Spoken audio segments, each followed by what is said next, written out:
Desperado na talaga tong mga DDS supporters and organizer ng EDSA People Power daw nakailang people power na sila pero wala namang nangyayari. Kasi nga hindi naman people power talaga. DDS power lang which is wala na nga sila eh. 'Di ba? Nakakatawa na pati bata ginagamit nila na magsuporta, gamitin nila, impluwensyahan na suportahan daw si VP Sara. Ayan, nabubulol ako. Na nakakatawa kasi ginagamit nila. Tama ba yon? Yung bata impluwensyahan at nagkamali pa siya. So dito makikita natin na yung bata sa puso niya, Marcos talaga, PBBM talaga ang gusto niya. Kaya lang, siguro, di ba, binayaran. Kaya hindi man yun dun basta papayag ng walang ganon eh. At yung magulang nito, ewan ko bakit din naman nadala sa pera. Yung bata, ginamit. Nadulas yung bata. Imbis na sabihin VP Sara, sinabi niyang Marco. Natanggal yung S kasi napigilan siya, tinapik ng DDS supporter and organizer siguro yon. Kasi siyempre siya yung nasa likod ng bata eh. Nagkamali. Ayun, so laglag yung puso nila doon. Dahil talagang sabi niya, suportahan natin si Marco. Ay, VP Sara pala. Nakakatawa talaga. And bago natin ipagpatuloy yan, papakita ko sa inyo yung video. Huwag niyo pong kalimutang mag-subscribe kung hindi pa kayo nakasubscribe. And like and share na rin po ng aking mga videos. Thank you so much. I appreciate all your supports po. Ito na, panoorin nyo. Ayan. Basta, nandito kami para rin suportahan si Marco, ay para suportahan si Sara.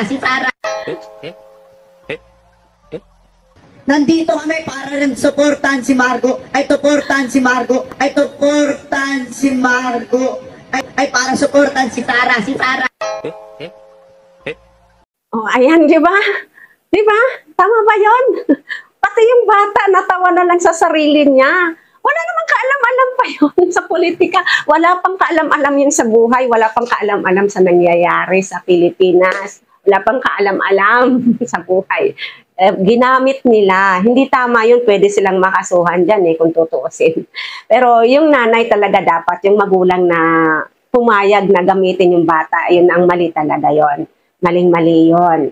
Dito makikita po natin mga kababayan na namulat na ang mga mata po sa katotohanan. Kasi tulad niyo, ang iba sa inyo, katulad ko rin, dati akong sumusuporta kay VP Sara.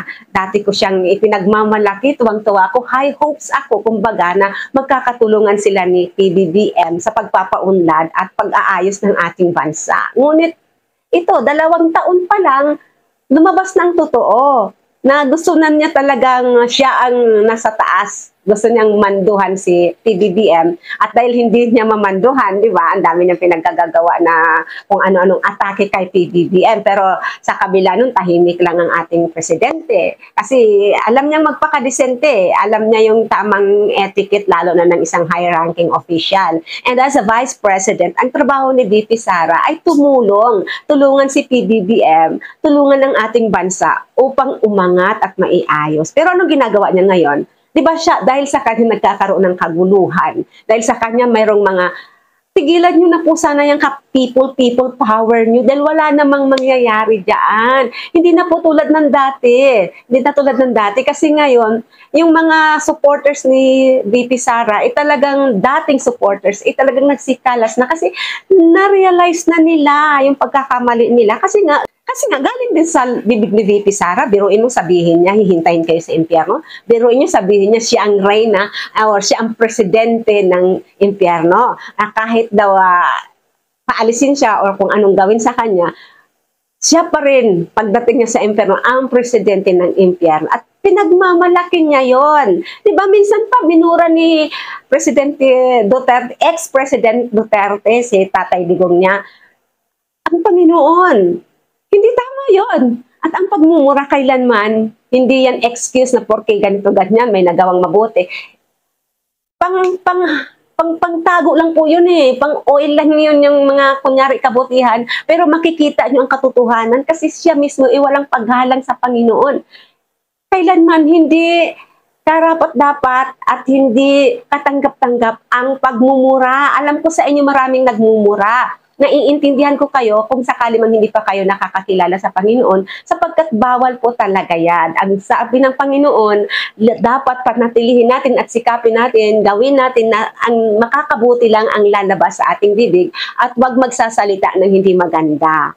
Ayun, di ba? Minura pa ni Digong ang Panginoon. Tama ba yon? Di ba?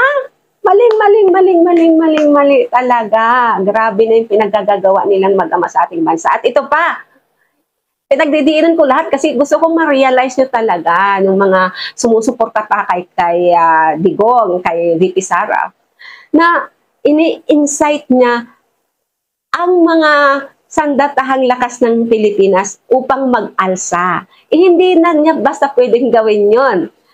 Kung maayos siya, ang iisipin niya ay kung anong kapayapaan magkaroon dapat ang bansa natin. Hindi kaguluhan. Kasi nandoon yung agenda talagang mailuklok yung anak niya sa taas. 'Di ba?